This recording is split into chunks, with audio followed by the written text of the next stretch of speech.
Hello friends, आज की class में हम लोग अपना एक और मॉक टेस्ट देने वाले हैं, ठीक है ना। जो होगा मॉक टेस्ट नंबर 12। इससे पहले 11 मॉक टेस्ट मैंने आपको प्रोवाइड करा दिए हैं। उससे पहले मैं आपको बता दूं, शुरुआत के जो 2 प्रश्न हैं ये मैंने आपके गोले से लिए हुए हैं, ठीक है ना। ये मैंने गोले से प्रश्न क्यों लिए, क्योंकि आप देखे होंगे जब अभी पिछला पेपर आया था, जो पिछला बैक पेपर जस्ट अभी जो आपका हुआ था बैक पेपर, उस बैक पेपर में गोले से रिलेटेड एक ऐसा क्वेश्चन आया था जिसको घुमा फिरा के खींच कर कुछ आकृति बनाई गई थी और उससे हमको कुछ निकालने को पूछा गया था। तो उसी से रिलेट करते हुए आज मैंने आपके सामने 2 प्रश्न लिए हैं। तो उम्मीद करते हैं कि अब हम उस प्रश्नों को आपको समझाने में जो है सफलता पा पाएंगे और आप भी उन क्वेश्चनों को लगाने में सफलता पा पाओगे, ठीक है ना। तो वीडियो को पूरा अंत तक वॉच करना, जब पसंद आएगी लाइक करना, चैनल को सब्सक्राइब करना और शेयर जरूर करना। तो आइए मेरे भाई शुरुआत करते हैं। बहुत प्यार से सिखाएंगे आपको चीज़ों को, गारंटी है कि आप समझ जाओगे। चलो देखो, पहला क्वेश्चन कह रहा है कि एक गोले की त्रिज्या 9 सेंटीमीटर है जिसे पिघलाकर 0.3 सेंटीमीटर त्रिज्या के तार में बदल दिया जाता है या खींच दिया जाता है, तो तार की लंबाई आपको बताना है। मैं आपको जैसे जैसे बताऊंगा वैसे समझना। इस समय आपका केवल ध्यान मेरी बोर्ड पर और मेरी आवाज़ पर होना चाहिए। ज़रा समझो, अगर मैं आपसे कह दूं कि यह आपका क्या है, एक गोला है। भाई यह क्या है, आपका एक गोला है। मैंने कह दिया ये गोला है, ठीक है ना। और जिसकी त्रिज्या कितनी है, 9 सेंटीमीटर। तो गोला की बीच में क्या रहा होगा, सेंटर से परिधि तक की दूरी को त्रिज्या बोलते हैं। यानी यहाँ तक की इतनी दूरी क्या है, ये आपकी त्रिज्या को r से लिखते हैं। ये कितनी थी, पहले 9 सेंटीमीटर थी, ये 9 सेंटीमीटर थी। अब हमने क्या किया कि इस गोले को पिघला दिया। अब जब मैंने गोले को पिघलाया तो एक्चुअल में गोला बन कैसा गया है, ज़रा हमें बताओ।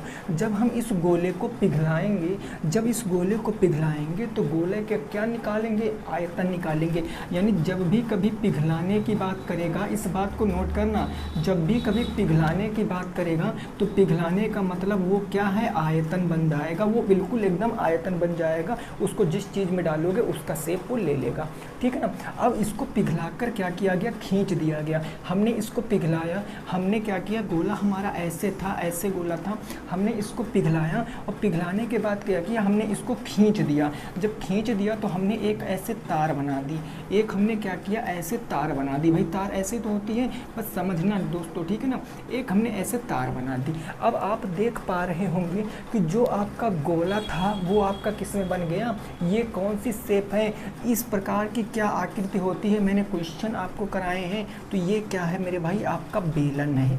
ये क्या है, बेलन है। मतलब जिस गोले को मैंने पिघलाकर आकृति बनाई, तार बनाया, तो तार कैसा है, बेलनाकार। और जिसकी त्रिज्या आपको दी गई है क्वेश्चन में, जरा देखो त्रिज्या कितनी दी गई, 0.3 सेंटीमीटर। यानी इसकी रेडियस दी गई है 0.3 सेंटीमीटर। अब आपसे पूछा क्या है कि लंबाई बताओ, तार की लंबाई आपसे पूछे, तार की लंबाई यानी यहाँ से लेकर यहाँ तक, यही ना तार की लंबाई हुई, यही ना लंबाई हुई, इसी को हम h बोलते हैं, ऊंचाई बोलते हैं। तो आप यहाँ से रिलेशन कैसे निकालोगे, जो इसका आयतन है, जो गोले का आयतन है, गोले का आयतन क्या होता है, 4/3 पाई r क्यूब। जो गोले का आयतन है इसी को तो मैंने पिघलाया और पिघलाकर मैंने किसका आयतन, किसकी आकृति बना दी, बेलन की। और बेलन का आयतन क्या होता है, पाई r स्क्वायर h। यानी ये और ये आपस में बराबर होंगे। सारी वैल्यू दी गई हैं, हम यहाँ से h की वैल्यू निकाल लेंगे, यही हमसे पूछे है। बस ये बात आप समझ पाए हो कि नहीं समझ पाए हो। अभी थोड़ा बहुत नहीं समझो, कोई दिक्कत नहीं, मैं आपको क्वेश्चन सॉल्व कराता हूँ, आप एकदम अच्छे से समझ जाओगे, ठीक है ना। एक बार आप इसको ज़रा फटाफट जो मैंने बनाई है आकृति, आप इसको एक बार बना लीजिए, समझ गए हो। अब देखो, अब मैं बात करता हूँ इस प्रश्न की, तो इस प्रश्न को अच्छे से समझो। भाई गोले की रेडियस कितनी थी, 9 सेंटीमीटर। तो मैं यहाँ पर बात क्या करूँगा, उस बात को समझना कि जो आपका गोले का आयतन होगा, जो आपका गोले का आयतन होगा वो किसके आयतन के बराबर होगा, तार के आयतन के बराबर होगा, तार के आयतन के बराबर होगा। भाई तार का आयतन, बेलनाकार तार बनेगा ना, तो बेलन का आयतन ही तार का आयतन हो जाएगा। यानी यहाँ पर बेलन का आयतन क्या होता है, पाई आर स्क्वायर एच, ये मैंने लिख दिया पाई आर स्क्वायर एच। और गोले का आयतन क्या होता है, आपको पता है 4/3 पाई आर क्यूब ये गोले का आयतन होता है। तो इतनी बात आप यहाँ समझ पाए हो। अब देखो मैं अगर इसको ऐसे लिखूँ, अब आप पाई आर का मान ना रखना, कोई दिक्कत नहीं, पाई आर का मान मत रखो। 4/3 ये पाई आर हो गया, इंटू हम इसको लिख सकते हैं आर इंटू आर बराबर इसको लिख सकते हैं मैं पाई आर इंटू आर इंटू के एच।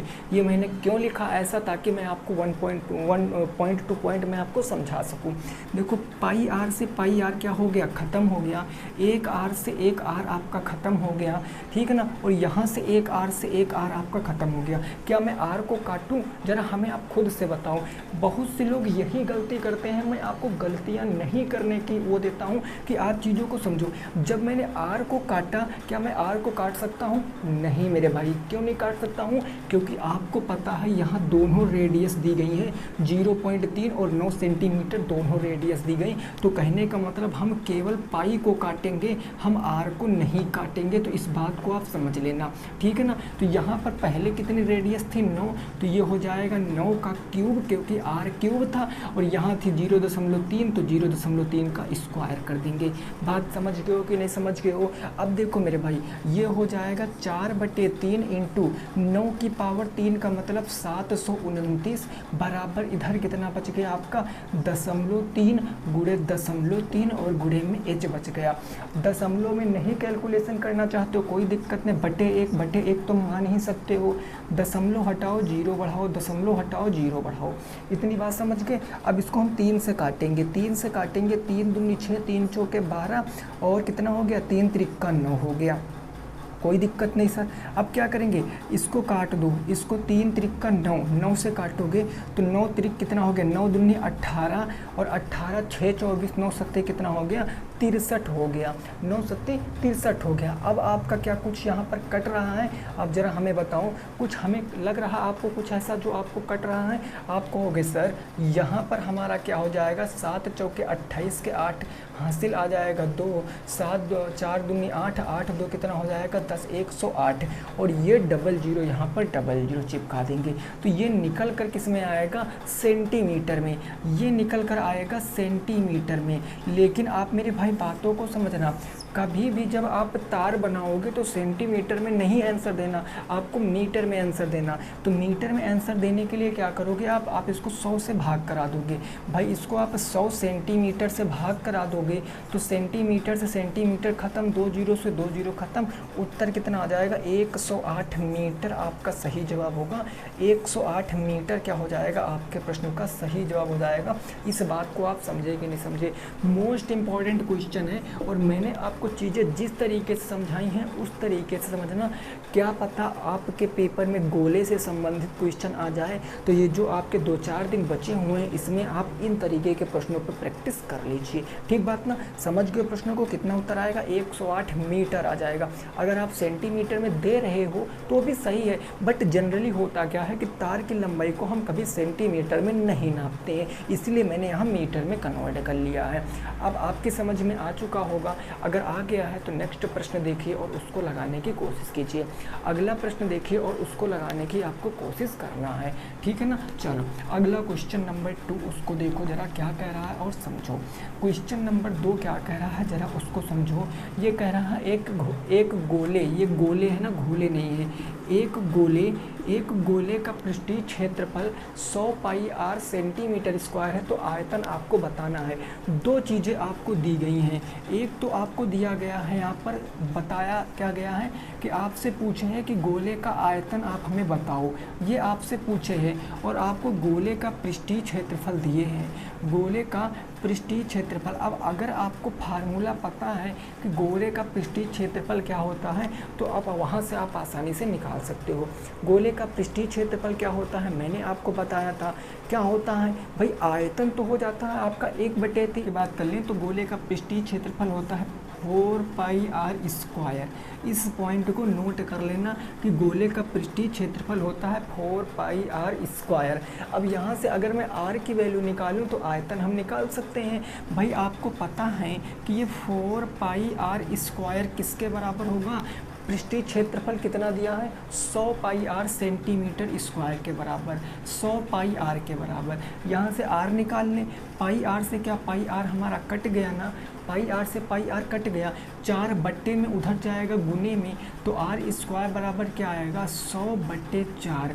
अब स्क्वायर ये है, स्क्वायर इधर से हटाएंगे तो इधर आपका रूट बन जाएगा, यानी ये निकल कर क्या आएगा, ये रेडियस निकल कर आएगी 25 और बट्टे 4 का मतलब 2, यानी ये रेडियस कितनी हो गई 25/4 सेंटीमीटर।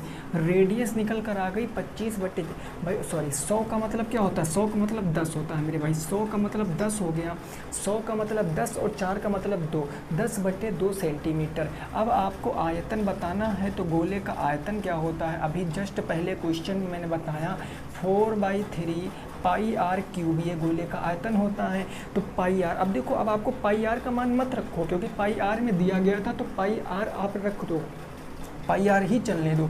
तो ये हो जाएगा 4/3 इंटू के पाई आर इंटू के आर, आर कितना है, आर है 10/2, तो ये 10/2 हो जाएगा और गुणे आपका 10/2 हो जाएगा, गुणे आपका 10/2 हो जाएगा। इस बात से आप सहमत हो भाई। 3 बार क्यूब था ना, क्यूब तो 3 बार मैंने लिख दिया, 2 दूना 4 से ये तो आपका कट गया, यहाँ काटेंगे 2 से तो 2 पंजे कितना हो गया 10 हो गया, नीचे आपका केवल 3 बचा, ऊपर 10 दहम 100, 100 पंचे 500, तो ऊपर कितना बचा, ऊपर बचा 500 पाई और बटे कितना 3, ये आपका उत्तर है 500 पाई बटे में 3। चूँकि पाई में हमें दिया गया था तो उत्तर भी हम पाई में ही बताएंगे। तो 10 दहम 100, 100 पंचे 500 और 500 पाई ऊपर हो गया, 3 बचा था 3 नीचे हो गया। और आयतन हमेशा आएगा किस में, वो सेंटीमीटर क्यूब पावर 3 में आएगा, तो ये आपका राइट आंसर है कि 500 पाई बटे 3 सेंटीमीटर क्यूब आपके प्रश्न का सही जवाब है। आई होप आप समझ पाए होंगे। बोलो बात समझ में आई है कि नहीं आई है, क्लियर बात समझ गए हो ना। चलो अगले प्रश्न पे पहुंचेंगे, प्रश्न संख्या नंबर 3। फटाफट क्वेश्चन का स्क्रीनशॉट ले लिया करो ताकि आप जब भी कभी फ्री हो तो आप इन क्वेश्चनों की प्रैक्टिस अच्छे से कर पाओ, ठीक ना। चलिए अगला क्वेश्चन नंबर 3 क्या कह रहा है, जरा उसको समझिए। क्वेश्चन नंबर 3 क्या है, ये है आपका शंकु से क्वेश्चन। ये क्वेश्चन कह रहा है एक शंकु की ऊंचाई 4 सेंटीमीटर तथा व्यास 6 सेंटीमीटर है, तो वक्र पृष्ठीय क्षेत्रफल आपको बताना है। देखो क्या क्या क्वेश्चन में गिवन है आपको, क्वेश्चन में ऊंचाई, ऊंचाई का मतलब हाइट, हाइट कितनी गिवन है, तो 4 सेंटीमीटर, हाइट हो गई 4 सेंटीमीटर, और आपको व्यास दिया गया 6 सेंटीमीटर। मैंने आपको क्या सिखाया है कि जब भी कभी आपको व्यास दिखा मिले ना, तो आप फटाक से तुरंत त्रिज्या निकाल लो, 1 सेकंड का काम है। तो व्यास अगर पता, त्रिज्या कितनी हो जाएगी 6/2 यानी कि 3 सेंटीमीटर। त्रिज्या 3 सेंटीमीटर हो गई ना। आपसे वक्र पृष्ठ पूछे हैं और हमें जरा बता दो कि शंकु का वक्र पृष्ठ क्या होता है। शंकु का वक्र पृष्ठ क्या होता है, दिमाग में रटा होना चाहिए कि शंकु का वक्र पृष्ठ होता है पाई आर एल। एल क्या होता, एल होता तिर्यक ऊंचाई। अब क्वेश्चन में तिर्यक ऊंचाई आपको कहीं नहीं दी गई है, तो हम तिर्यक ऊंचाई निकालेंगे। और कैसे निकालेंगे, मैंने आपको तरीका बताया है कि तिर्यक ऊंचाई बराबर क्या होता है भाई, तिर्यक ऊंचाई बराबर क्या, तिर्यक ऊंचाई को हम एल से प्रदर्शित करते ना, एल स्क्वायर बराबर H square plus R square. यहाँ से हम तिर्यक ऊंचाई निकाल लेंगे। आप कहोगे सर बिल्कुल निकाल लेंगे, तो एच कितना दिया गया 4, तो ये हो जाएगा 4 का स्क्वायर, आर कितना निकाले हो 3, ये हो जाएगा 3 का स्क्वायर। अब आपको पता है 4 का स्क्वायर 16, 3 का स्क्वायर 9 और 16 9 हो गया 25, और ये एल स्क्वायर चल रहा था तो एल बराबर √25, √25 का मतलब 5, एल कितना आ गया 5 आ गया। एल की लंबाई, त्रियक ऊंचाई 5 सेंटीमीटर आ गई। अब आपको आर भी पता, एल भी पता, पाई आर भी पता है, आंसर हम लगा देंगे भाई। वक्र पृष्ठीय क्षेत्रफल हमें पता है फार्मूला कि वक्र पृष्ठीय क्षेत्रफल क्या होता है, पाई आर एल होता। पाई आर का मान 22/7 हो गया। रेडियस कितनी थी 3 थी, ये 3 हो गया, और एल कितना आया 5 आया, ये 5 हो गया। अब आप देखो 5 तियाँ 15, गुना करा लीजिए भाई साहब, गुना कराओगे तो 5 तियाँ 15, 15 दूना 30 है ना, 5 तियाँ 15 हो गया। तो यहाँ डायरेक्ट हम 15 भी लिख सकते हैं, ये हो गया 15, और फिर गुना कराएंगे 15 दूनी 30, हासिल आ गया 3, 15 दूना 30, 3 33, 330/7, और चूँकि वक्र पृष्ठ है तो वक्र पृष्ठ किस में आएगा, सेंटीमीटर स्क्वायर में आएगा आपका राइट आंसर। बोलो बात समझ में आई है कि नहीं आई है। फार्मूले आपके रटे होने चाहिए, बस फार्मूले रटे होने चाहिए मेरे भाई, बस और कुछ नहीं, बस केवल फार्मूला रटा होना चाहिए। आज की वीडियो के लास्ट में मैं आपको बेलन, शंकु, गोला, घन, घनाभ और वर्ग, आयत, इन सब के फार्मूले लिखा दूंगा, आप नोट करके जाओगे, ये प्रॉमिस करो हमसे, क्योंकि वहाँ से क्वेश्चन डायरेक्ट फार्मूला बेस आता है और फिर आप कहते हो सर टफ हो गया क्वेश्चन। बस फार्मूला अगर आपने रट लिया तो ये मानो कि आपके 2-4 नंबर जो आएंगे वो आप आसानी से गेन कर पाओगे। क्वेश्चन नंबर 4 की बात कर ले। दो संख्याओं का गुणनफल 2700 है, यदि मासा 15 है तो संख्याएं क्या होंगी। मासा 15 है तो संख्याएं क्या होंगी। इस क्वेश्चन में 2-2 आंसर आते हैं। इस क्वेश्चन में क्या होता है सर, 2-2 आंसर आते हैं, तो हम इस क्वेश्चन को लगाएंगे कैसे, ज़रा हमारी बात को समझना। अगर मैं बता दूं कि कोई 2 संख्याएं रही होंगी, हमारी क्वेश्चन नंबर 4 है, मान लिया मैंने कोई हमारा पहला नंबर होगा, है ना, और कोई हमारा सेकंड, 2 संख्याएं दी गई ना, हमने दोनों संख्याओं को माना कि कोई ए है नंबर और कोई बी नंबर। अगर ये ए नंबर है और आपको मासा दिया गया, जब भी कभी ऐसा प्रश्न आएगा तो आपको ऐसे ही करना, मासा कितना दिया गया है क्वेश्चन में, तो 15। अगर मासा 15 दिया गया तो आपको पता है कि जो संख्याएँ दी होती हैं, जैसे मैंने यहाँ पर कह दिया, क्या हमने कहा, एक संख्या है 20, एक संख्या है 25, एक संख्या है 20, एक संख्या है 25, ये 2 संख्याएं कोई होंगी, ये कोई 2 संख्याएं होंगी, और हमने कहा इनका HCF निकालो कितना आएगा, तो आप कहोगे सर इनका HCF 5 आएगा, इनका HCF 5 आएगा। अगर 5 से आप इस संख्या को गुना करोगे तो भी गुना हो जाएगा, इस संख्या से गुना करोगे तो भी गुना हो जाएगा, ठीक है ना। अगर मैं इसके स्थान पर कोई एक चर मान लूँ कि यहाँ पर A है, यहाँ पर B है, अब आप इसको भाग नहीं करोगे, अब आप इस संख्या से इंटू करोगे, क्योंकि तभी जब गुना करोगे तो आगे जाके आप संख्या निकाल पाओगे, अदरवाइज़ नहीं निकाल पाओगे। तो यहीं पर मैं आपको सिखाना क्या चाह रहा हूँ कि अगर मासा इतना, पहली संख्या इतनी माने हो, तो ये 15 का गुना कराओगे तो ये 15A हो जाएगा, पहली संख्या 15A, दूसरा आप इसमें कराओगे तो ये 15B हो जाएगा। अब आपको दोनों संख्याएं पता चल गई हैं। अब अगर दोनों संख्याएं पता चल गई हैं तो आपको पता है कि फार्मूला एक होता है, पहली संख्या गुने दूसरी संख्या, पहली संख्या गुने दूसरी संख्या बराबर LCM इंटू HCF। ये फार्मूला आपने पढ़ रखा ना, लासा गुणे मासा बराबर पहली संख्या गुने दूसरी संख्या। पहली संख्या क्या है आपका 15A है, दूसरी संख्या क्या है आपका 15B है, और लासा मासा दोनों संख्याओं का गुणनफल आपको दिया गया ना मेरे भाई, दोनों संख्याओं का गुणनफल दिया गया है। कोई नहीं, अगर दोनों संख्याओं का गुणनफल दिया गया तो ये लासा मासा की कोई ज़रूरत ही नहीं है। इन्हीं का गुणनफल कितना हो जाएगा, इन्हीं का गुणनफल कितना हो जाएगा, 2700 हो जाएगा। अब आपको पता है 15 से काटो भैया, तो 15 से 15 225, यानी A इंटू बी बराबर क्या आ जाएगा 2700, और इंटू इधर क्या कर दोगे 225 कर दोगे। 5 से काट डालो, 5 चौके 20, 5 पंजे 25, 5 से काटोगे 5 पंजे 25, 5 चौके 20, 540 आ गया। अब इसको काटोगे तो 9 पछे 45 हो गया, 9 छके 54 हो गया, 5 से काटोगे तो 12 आ जाएगा, यानी A गुने B कितना आ गया 12 आ गया। अब मेरे भाई बात को, अब यहीं से बात को समझना है, जब ऐसा क्वेश्चन आएगा तो क्या करोगे, 2 ऐसी संख्याएं बताओ जिनका गुना कितना हो 12 हो, 2 ऐसी संख्या बताओ जिनका गुणनफल कितना हो 12 हो। अब मन में सोचो, तो पहली संख्या क्या होगी 1 इंटू 12 होगी, पहला तो ये हो जाएगा जिनका गुणनफल 12 होगा। दूसरी क्या हो जाएगी 2 गुने 6 हो जाएगी, 2 गुने 6 हो जाएगी। तीसरी क्या हो जाएगी, तो 4 इंटू 3 हो जाएगी, या 3 इंटू 4 भी हम कह सकते हैं। अब हमें बता दो ज़रा कि अब इसके बाद कोई एक ऐसा गुणनखंड कोई बता दो जिसका गुणा करने पर 12 आए। आप कहोगे सर 6 दूनी 12 भी होता है, तो मेरे भाई 6 दूनी 12 मत लिखना, क्योंकि आपने 2 3 12 लिख लिया तो बात वही पड़ती है, आगे कोई नंबर नहीं। अब इन दोनों में देखो आप अभाज्य गुणनखंड कौन कौन से हैं भाई, 1 और 12 ये अभाज्य गुणनखंड हैं, ये केवल ऐसी संख्याएं हैं जिनका HCF कितना है 1 है, और ये संख्याएं नहीं होंगी, ये सम है, और ये भी हो जाएंगी 4 और 3 का। तो बस आंसर आ गया। कैसे आ गया ज़रा हमें बताओ, कैसे आ गया भाई? एक तो आप संख्या देखो, एक ये हो जाएगी, एक ये और एक कितना हो जाएगी 12। तो एक ये हो गई और एक कितनी हो गई 12 हो गई, एक ये और एक कितनी हो गई 12 हो गई। तो अब यहाँ से आप 1 1 भी लिख सकते हो, 12 भी लिख सकते हो और ये आपका आंसर आएगा। आप कहोगे सर कैसे आएगा? भाई आप इसको ए मान लो, इसको बी मान लो तो भी आंसर आएगा। चाहे तो आप ऊपर वाले में इसको ए मान लो, इसको बी मान लो। मैंने शुरुआत में ही कहा था यहाँ से 2 आंसर आते हैं, कोई भी आप लिख सकते हो। तो अगर आप इसको 12 1 और 12 को मान लो, भाई ए हमने किसको माना है? 1 को माना है ना। अगर मैंने ए 1 को माना है तो 15 1 कम 15 एक संख्या ये आ जाएगी। और मैंने बी को कितना माना है? 12 माना है ना। तो 15 गुणे 12 कर दोगे तो 15 इंटू 12 करोगे कितना आएगा? 15 दूना 30, 15 कम 15 3 18, 180 आ जाएगा। यानी वो 2 संख्याएं कौन कौन सी थी? एक 15 थी, एक 180 थी, जिनका HCF कितना था? 15 था।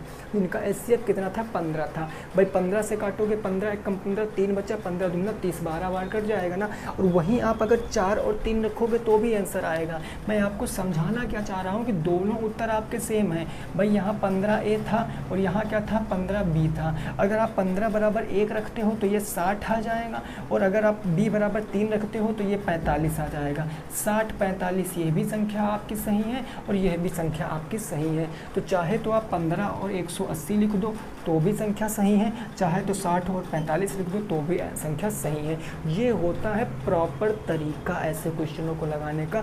बाकी मेरे भाई आप ट्रिक वगैरह के चक्कर में ज़िंदगी भर पढ़ोगे तो भटकते रहोगे और नंबर भी नहीं मिलेंगे। ऐसे आपको लगाना है। ज़रा स्क्रीनशॉट लो फिर हम आगे पहुँचते हैं। आप स्क्रीनशॉट लो फिर हम आगे पहुँचते हैं, अगले प्रश्न को देखते हैं। आई होप आपको ये समझ में आ चुका होगा। क्वेश्चन नंबर 5 देखते हैं। ठीक बात ना? समझ गए हो? चलो क्वेश्चन नंबर 5।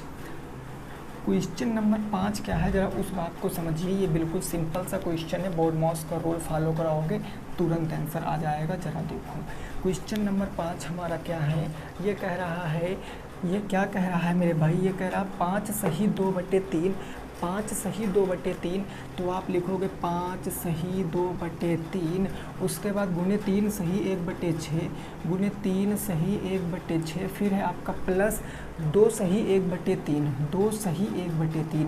अब जब ऐसा प्रश्न आ जाएगा तो क्या करोगे? ये सारी मिक्स भिन्न है, ये मिश्रित भिन्न है, इनको आप सरल भिन्न बनाओगे। तो 5 तियाँ 15, 15 2 कितना हो जाएगा? 17/3, 5 तियाँ 15 2 17/3 और ये गुने का चिन्ह है तो गुने का चिन्ह लगाओ। 6 तियाँ 18, एक 19/6 प्लस है तो प्लस लगाओ। 3 दूनी 6, एक 7/3 हो गया। अब आप देखो इतने में, देखो यहाँ पर इसके बीच में प्लस है और इतने में देखो इसके बीच में गुना है। तो पहले गुना सॉल्व करोगे तो प्लस, ये डिपेंड करेगा बोर्ड मॉस नियम आता है कि नहीं आता। पहले गुना करोगे, आपको बोर्ड मॉस नियम आता है तो गुना कराओगे तो आपको पता है 17 9 कितना होता है? 153। 153 के 3 आ गया, हासिल कितना आया? 15 आ गया। 17 कम 17, 17 में 15 जोड़ोगे, 15 15 30, 30 2 32। ये कितना आ गया मेरे भाई? 323/6 तियाँ कितना हो गया? 18 हो गया। और प्लस में क्या बच गया? 7 इंटू के 3। 3 को 18 बनाने के लिए 6 से नीचे इंटू 6 से ऊपर इंटू, है ना, 6 तियाँ 18। तो ऊपर क्या बचेगा? 3 2 3 बचेगा और प्लस में 7 छंग 42 बच गया और बट्टे में क्या हो जाएगा? 18 हो जाएगा। जब इसको आप सॉल्व करोगे 3 और 2 कितना हो जाएगा? 5, 4 2 6 और ये हो गया 3, 336 और ये हो गया आपका 18। 336 और ये कितना हो गया? आपका 18, है ना। 40 20 60 और 3 2 6, 365 हो गया। 365 बट्टे कितना हो गया? 18 हो गया।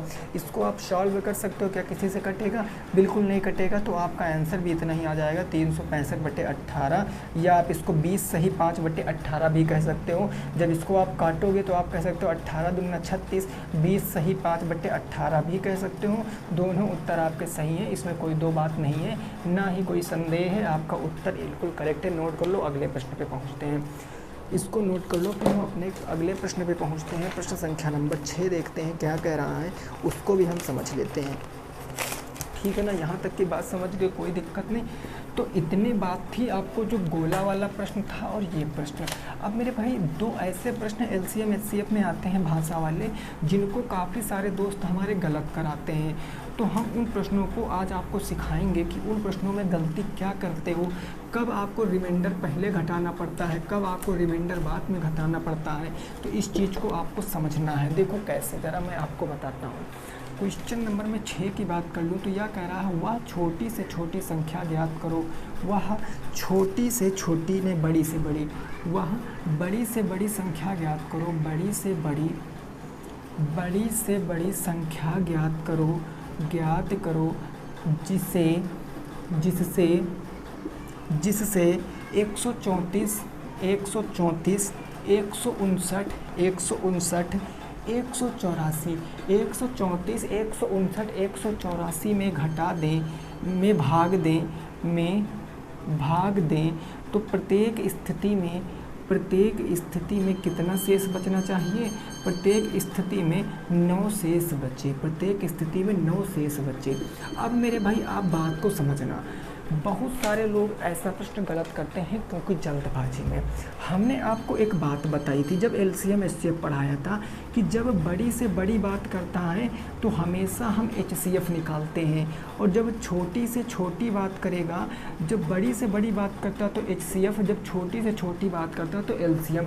लैंग्वेज में हम इन्हीं दो तरीक़ों से पहचान सकते हैं। जब बड़ी से बड़ी बात करेगा तो मतलब कहेगा कि वह बड़ी से बड़ी संख्या जिसमें इससे भाग दे, तो उसमें होता है क्या? विभाजित करें। इसके लास्ट में आता है विभाजित करें, और इसके लास्ट में आ जा विभाजित हो। बस यही दो तरीके से हम ये जो LCM HCF होता है इसकी परिभाषा को पहचानते हैं। वह बड़ी से बड़ी शब्द आ जाएगा और लास्ट में लिखा होगा विभाजित करें, तो उस स्थिति में हमेशा HCF निकालेंगे। जब छोटी से छोटी कहेगा और लास्ट में आएगा विभाजित हो, तो उस स्थिति में हम LCM निकालेंगे।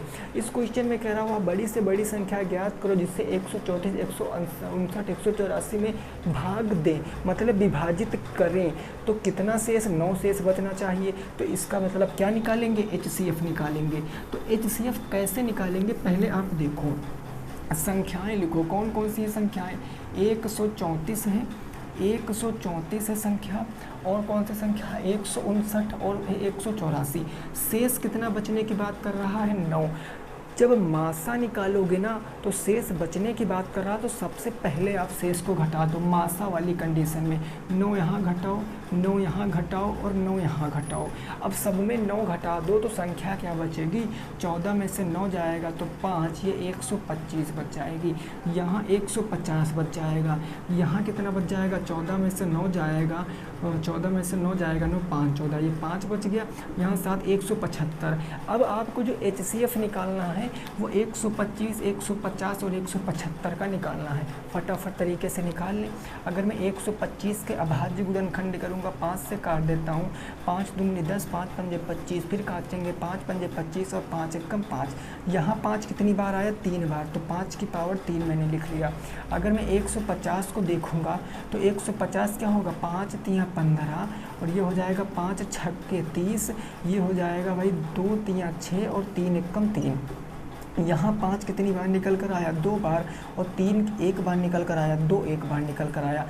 वहीं हम 175 के जब गुणनखंड करेंगे तो 5 दूनी 10 हो गया, 5 पंजे 25 और 5 पंजे कितना हो गया?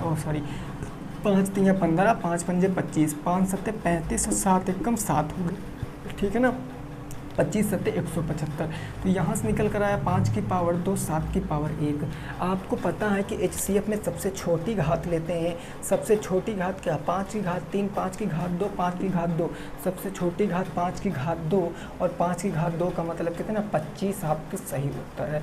25 आपका सही उत्तर है। इसको छोड़ दो, जो सब में नहीं, जो कॉमन नहीं है उसको बिल्कुल नहीं काउंट करना। इसको हम LCM में कंसीडर करते हैं, LCM में इसको कंसीडर नहीं करते। जो सब में कॉमन होता है उसकी सबसे छोटी पावर ले लेते हैं। तो 25 आपका उत्तर बिल्कुल करेक्ट है। नोट करो, अगले प्रश्न पे पहुंचते हैं। अगला होगा हमारा प्रश्न संख्या 7, और उसको भी हम समझ लेते हैं।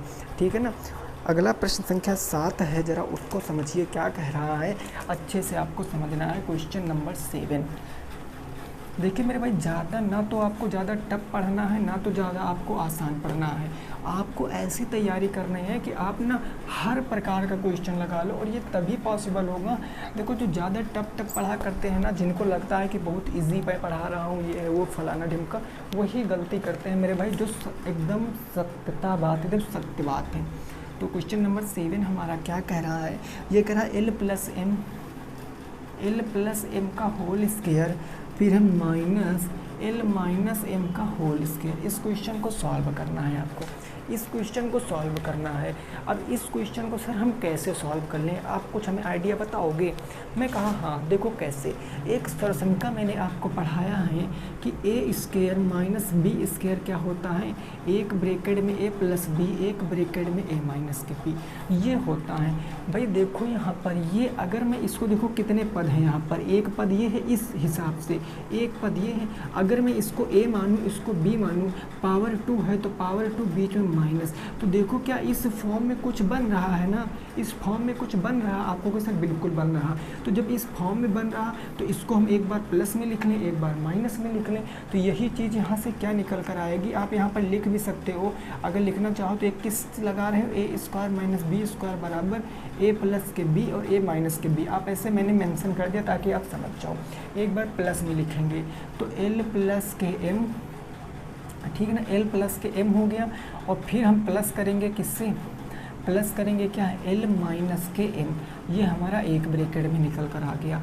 और वहीं दूसरी ब्रैकेट में हमारा क्या निकल कर आया, तो दूसरी ब्रैकेट में हमारा एल प्लस के एम, एल प्लस के एम, और अब हम माइनस कर देंगे एल माइनस के एम को। बोलो बात समझ में आई? एक बार प्लस में लिखा, एक बार माइनस में लिखा। जब इसको मैं सॉल्व करूँगा तो आपको पता है यहाँ से निकल कर आएगा एल प्लस में एम, और प्लस है तो एल माइनस के एम। यहाँ क्या निकल कर आएगा मेरे भाई आपका, यहाँ निकल कर आएगा एल प्लस में एम, और ये माइनस है तो अंदर के चिन्ह बदल जाएंगे, माइनस का एल और प्लस के क्या आएगा, एम आएगा। भाई देखो माइनस लगा था तो अंदर का चिन्ह बदल गया, काटो, यहाँ इस एल से ये एल कट गया, तो यहाँ क्या निकल कर आया, 2m निकल कर आया। यहाँ m 2m हो गया इनटू, तो यहाँ से देखो m से m खत्म, तो यहाँ से क्या निकल कर आया, 2l और 2m का गुणा कराओगे, 2 दूनी 4lm आपका उत्तर आएगा। 4lm आपका क्या आएगा, सही जवाब आएगा इस प्रश्न का। 4lm आपका सही जवाब आएगा इस प्रश्न का। बोलो बात क्लियर कि नहीं क्लियर, समझ गए हो कि नहीं समझ गए हो? बोलो समझ गए हो ना? आगे पहुँचे भाई, अगली क्वेश्चन पे पहुँचे। अगला क्वेश्चन नंबर होगा हमारा 8। प्रश्न संख्या नंबर 8 क्या कह रहा है उसको आपको समझना है। वीडियो के जब क्वेश्चन हमारे ख़त्म हो जाएंगे 10 क्वेश्चन, तो हम आपको सारे फार्मूले आज लिखाने वाले हैं, और वो फार्मूले बिल्कुल डायरी में अच्छे से नोट, ऐसे नोट करना कि ज़िंदगी भर आपको काम दें बस, ठीक है ना। क्वेश्चन नंबर 8 क्या कह रहा है, ये कह रहा है ए स्क्वायर प्लस के 8a, ए स्क्वायर प्लस के 8a और प्लस के 16 के गुणनखंड करो। इसके आपको गुणनखंड करने हैं। अब गुणनखंड करना बहुत आसान है, ऐसा प्रश्न बिल्कुल आता ही आता है आपके पेपर में। कैसे गुणनखंड करोगे, तो मैंने बताया था ये क्या है, ये द्विघात बहुपद है। ये किस प्रकार का बहुपद है, तो लिखे दे रहे हैं ax स्क्वायर प्लस के bx प्लस के c बराबर के 0। जहाँ पर मैं पूछूँ a बराबर कितना है, आपको कुछ नहीं मतलब 1 है, b बराबर कितना है तो वो है 8, मैंने कहा c बराबर कितना, आपको होगा 16। तो बेसिकली होता क्या, a इंटू सी होता है। a कितना है 1, c है 16, तो 16 एकम 16 के ऐसे दो गुणनखंड करो जिनको जोड़ने या घटाने पर b वाली संख्या आनी चाहिए, 8 आनी चाहिए। तो ये तो नॉर्मल है, 4 चौके 16, 4 और 4 को हम जोड़ देंगे तो 8 हमारा आ जाएगा। यानी ये निकल कर आएगा ए स्क्वायर प्लस 8a को हम क्या कह सकते हैं, 4a प्लस में 4a और प्लस में क्या बच गया 16। 4 पद हो गए ना, 2 के पेयर बना के कॉमन ले लो। इधर कॉमन a मिल रहा तो a प्लस में 4 एक ब्रैकेट में, इधर कॉमन प्लस के 4 मिल रहा तो a प्लस 4 चौके 16, दोनों ब्रैकेट में a प्लस के 4 हो गया तो a प्लस के 4, a प्लस के 4, ये आपका क्या आएगा, उत्तर आएगा। बिल्कुल आपको ये आसान लग रहा होगा अब, क्योंकि आपने बहुत सारे बार इन प्रश्नों को लगा लिया है, ठीक है ना। कितना आंसर आएगा, a प्लस 4 आपका सही जवाब आएगा। आइए पहुंचते हैं अगले प्रश्न के ऊपर, प्रश्न संख्या 9 के ऊपर। प्रश्न संख्या 9 के ऊपर पहुंचते हैं और ज़रा हम उसको समझते हैं क्या होगा। ठीक है ना।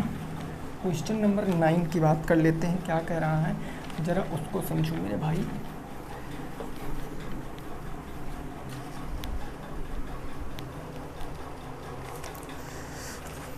क्वेश्चन क्या कह रहा है कि यदि, क्वेश्चन नंबर 9 है कि यदि x प्लस 1/x बराबर आपको दिया गया है 4/5, तो आपसे पूछा है x स्क्वायर प्लस 1/x² का मान।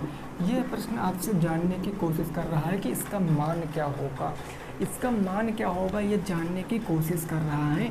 अब ज़रा आप हमारी बातों को समझो।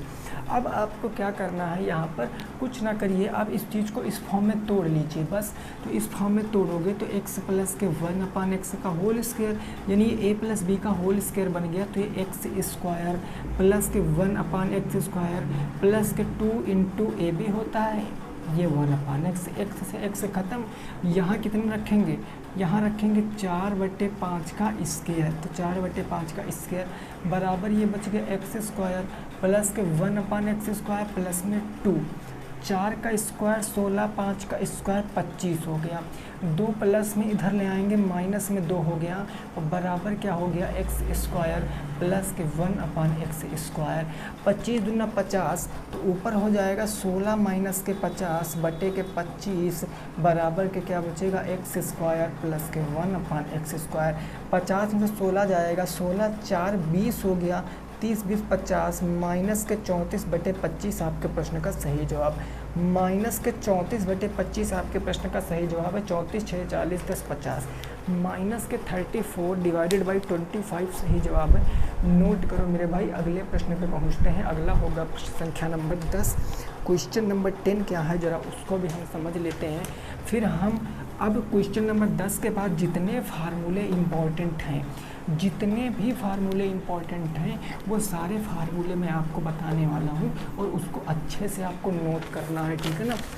क्वेश्चन नंबर 10 कह रहा है कि उस वृत्त का क्षेत्रफल बताओ, उस वृत्त का क्षेत्रफल बताओ। उस वृत्त का क्या बताना, आपको क्षेत्रफल बताना है जिसकी परिधि कितनी दी गई है भाई, जिसकी परिधि 222 सेंटीमीटर है, 220 सेंटीमीटर है। यह प्रश्न आपसे पूछ रहा है, इसका उत्तर क्या होगा। तो देखो, मैं कहूँ यार इसका उत्तर आप तुरंत बता सकते हो। भाई कैसे मैं बता सकता हूँ, मेरी बातों को समझना। परिधि क्या होता है, 2πr होता है वृत्त की, और वृत्त का क्षेत्रफल क्या होता है भाई, क्षेत्रफल आपसे पूछे हैं तो क्षेत्रफल होता है πr²। मतलब r आपको नहीं पता है तो r आप निकालोगे। r कैसे निकालोगे, आप कहोगे परिधि दिया गया ना, परिधि, ये देखो परिधि दिया गया, तो 2πr किसके बराबर होगा, क्या 220 के बराबर होगा, क्योंकि दोनों क्या है परिधि हैं। ये बात समझ गए। r यहाँ से निकालेंगे तो 2 इंटू πr का मान 22/7 इंटू क्या हो गया r बराबर के क्या हो गया 220 हो गया। ठीक बात, 22 से काट दें कितनी बार में, एक बार में, तो 10 बार 22 दाम 220 और 2 पंचे 10 हो गया, 7 पंजे 35। रेडियस कितना हो गया 35 हो गया। अगर रेडियस 35 हो गया तो क्षेत्रफल बता सकते हैं भाई, बिल्कुल बता सकते हैं। 22 इंटू के 7 इंटू 35 इंटू क्या हो गया 35 हो गया। 7 से काटा 5 बार, 7 पंजे 35, और यहाँ क्या हो जाएगा 22 पंचे 2 पंची 10, 2 पंची 10, 110 इंटू के 35। अब गुना करा दीजिए, 11 पचे 55 के 5 हासिल 5, 11 तिया 33, 5 कितना हो गया 38, ये जीरो लगा लेंगे तो 3850 के बाद क्या आएगा सेंटीमीटर स्क्वायर आपके क्वेश्चन का सही जवाब आएगा। 3850 सेंटीमीटर स्क्वायर आपके क्वेश्चन का क्या आएगा, बिल्कुल करेक्ट जवाब आएगा। क्या आप बात को समझ पाए हो, क्या आप बात को समझ पाए हो मेरे भाई, यही आपके प्रश्न का क्या होगा सही उत्तर होगा। तो मॉक टेस्ट 12 हमारा जो था वो ख़त्म हो चुका, लेकिन अब मैं जो चीज़ बताने जा रहा हूँ बहुत इंपॉर्टेंट बताने जा रहा हूँ, वो चीज़ अब फटाफट आप लोग हमारे साथ नोट करोगे जल्दी से। काफ़ी सारे लोग कमेंट करते हैं और हमें मैसेज भी करते हैं कि सर हमें ये फार्मूला बता दीजिए, वो तो मैं वो सारा फार्मूला आपको बता रहा हूँ। देखो, आपको सबसे पहले आयत वर्ग तो सबको पता होगा। मैं शुरुआत करता हूँ बेलन से। मैं शुरुआत करता हूँ बेलन से। बेलन के रिलेटेड आप कौन कौन से फार्मूले याद कर सकते हो? तो बेलन का सबसे पहले तो आपको याद करना है आयतन। बेलन का आयतन क्या होता है? बेलन का आयतन, बेलन कैसे होता है? बेलन गोला आकार होता है ना, तो इसका आयतन होता है पाई आर स्क्वायर एच। एच का मतलब ऊंचाई। वहीं मैं बात कर लूँ बेलन के वक्र पृष्ठ की, तो बेलन का वक्र पृष्ठ क्या होता है आपको पता है, 2 पाई आर एच होता है। इसका वक्र पृष्ठ होता है 2 पाई आर एच। अगर मैं बेलन के संपूर्ण पृष्ठ की बात करता हूँ, संपूर्ण पृष्ठ की बात की, बेलन का संपूर्ण पृष्ठ का होगा तो होगा 2 पाई आर ब्रैकेट में एच प्लस में आर। ये होता है बेलन का संपूर्ण पृष्ठ, 2 पाई आर एच प्लस में आर, ठीक है ना। अब मैं शंकु की बात करता हूँ कि सर बेलन हो गया तो शंकु भी बता दीजिए। तो शंकु में सबसे पहले आप देखोगे आयतन। शंकु के आयतन की बात कर लें तो वो होता है 1/3 पाई आर स्क्वायर एच। ये शंकु का आयतन होता है। शंकु के अगर मैं वक्र पृष्ठ की बात करता हूँ, वक्र पृष्ठ की बात, तो वक्र पृष्ठ क्या होता है, अभी आपने क्वेश्चन किया है, पाई आर एल होता है। अगर शंकु के मैं संपूर्ण पृष्ठ की बात करता हूँ कि सर संपूर्ण पृष्ठ क्या हो जाएगा, तो इसको तो pi R H plus R plus L, pi R L pi R H plus R ऐसे होता है आपका फार्मूला। इसको मैं अभी देख कर बता रहा हूँ, कंफर्म नहीं, इसको मैं अभी देख कर बताता हूँ, ठीक है ना। तब तक और फार्मूले लिखो। ये हो गया ना। फिर मैं बात करता हूँ सर गोले की। तो गोले में क्या होता है, गोले के 2 ही फार्मूले याद रखो जो आपके काम आएगा। एक तो गोले का आयतन आप याद रखो कि गोले का आयतन क्या होता है, वो होता है 4/3 पाई आर क्यूब होता है गोले का आयतन। गोले का अगर मैं पृष्ठीय क्षेत्रफल पूछूं तो गोले का पृष्ठीय क्षेत्रफल क्या होता है, वो होता है 4 पाई आर स्क्वायर। ये गोले का पृष्ठीय क्षेत्रफल होता है, ठीक है ना। वही मेरे भाई मैं आपसे पूछ लूँ कि घनाभ में क्या क्या फार्मूले याद रखेंगे, तो घनाभ में सबसे पहले आपको आयतन याद रखना है। घनाभ का आयतन क्या होता है, लंबाई गुणे चौड़ाई गुणे ऊंचाई, ठीक है ना। वही घनाभ का मैं क्या पूछ लूँ, घनाभ का विकर्ण में पूछ लूँ कि घनाभ का विकर्ण क्या होता है, तो घनाभ का विकर्ण रूट के अंदर आ जाता है L square plus B square plus H square, लंबाई चौड़ाई ऊंचाई का स्क्वायर आ जाता है। अगर मैं संपूर्ण पृष्ठ की बात करता हूँ, घनाभ के संपूर्ण पृष्ठ की बात करता हूँ, तो संपूर्ण पृष्ठ होता है 2 ब्रैकेट में एल पी प्लस में बी एच प्लस में एच एल। ये क्या होता है, घनाभ का संपूर्ण पृष्ठ हो जाता है, ठीक है ना। इसको सब नोट कर लो मेरे भाई। मैं घन की बात कर लूँ तो घन में क्या क्या आता है, सबसे पहले घन का आयतन आता है कि घन का आयतन क्या है। घन के आयतन की बात कर लेते हैं तो घन का आयतन निकल कर आ जाता है क्या, ए क्यूब। घन का आयतन ए क्यूब होता है। घन का अगर मैं संपूर्ण पृष्ठ बात कर लूँ तो संपूर्ण पृष्ठ क्या निकालोगे आप, 6a स्क्वायर संपूर्ण पृष्ठ होता है। घन का विकर्ण ज़्यादा जरूरी नहीं है क्योंकि इससे आपके पेपर में क्वेश्चन नहीं बनते हैं। घन के विकर्ण से वैसे बनते नहीं, जनरली क्वेश्चन इसी से बनेंगे। इसको स्क्रीनशॉट लो, तब तक मैं इसको एक बार देख कर बता देता हूँ। H प्लस आर में मुझे डाउट है तो आप इसका स्क्रीनशॉट लो, बाकी मैं आपको बताता हूँ, ठीक है ना। इसका एक बार आप स्क्रीनशॉट लो।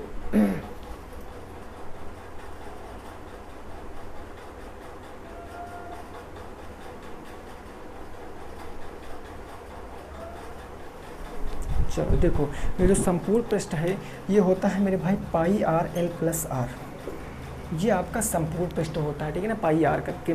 तो आपको इतना चीज़ जनरली बिल्कुल अच्छे से याद होना चाहिए जो बहुत इंपॉर्टेंट है।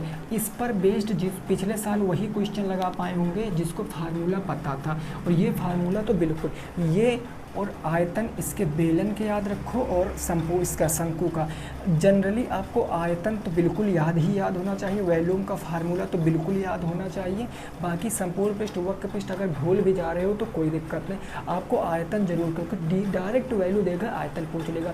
वृत्त का तो सबको पता ही होगा, pi R square 2 pi R, diameter बराबर क्या होता है आपका, रेडियस अपान 2 होता है, ठीक बात ना। तो बेसिकली आज के क्वेश्चन में मैंने आपको 10 प्रश्न कराए और इम्पॉर्टेंट मैंने आपको सूत्र बता दिए हैं, ठीक बात ना। तो कैसी लगी वीडियो मेरे भाई ज़रूर बताना। चैनल को सब्सक्राइब नहीं करो तो कर लीजिए, बेल आइकन प्रेस कर लीजिए। और अगर कोई क्वेश्चन है आपको हमें तो आप इंस्टाग्राम पे हमसे पूछ सकते हो, जो कि है ललित _कुमार 83 है ना। कोई भी क्वेश्चन है आप हमसे पूछ सकते हो और लगभग मैं सारे क्वेश्चन वहाँ पर सॉल्व कराता हूँ। हाँ, एक क्वेश्चन मैंने अभी तक आज तक नहीं सॉल्व कराया है, वो है पिक्टोग्राफ का। मेरे भाई पिक्टोग्राफ का मतलब है उस क्वेश्चन को पूरे बोर्ड पे केवल एक क्वेश्चन आ पाएगा, तो उसको मैं करा दूंगा। पहले मैं उस क्वेश्चन को थोड़ा शॉर्ट कर रहा हूँ, थोड़ा सा छोटा कर रहा हूँ, जैसे ही छोटा बन जाएगा शॉर्ट रूप मैं आपको प्रोवाइड करा दूंगा, ठीक है ना। बाकी सभी के क्वेश्चन मैंने सॉल्व कराए हैं, जो जो क्वेश्चन भेजा है सब मैंने सॉल्व कराया है। ओके, चलो फिर आज की वीडियो यहीं पर रोकेंगे, मिलेंगे आपसे कल की क्लास में। सभी साथी रखेंगे अपना ख्याल। जय हिंद, जय भारत और वंदे मातरम।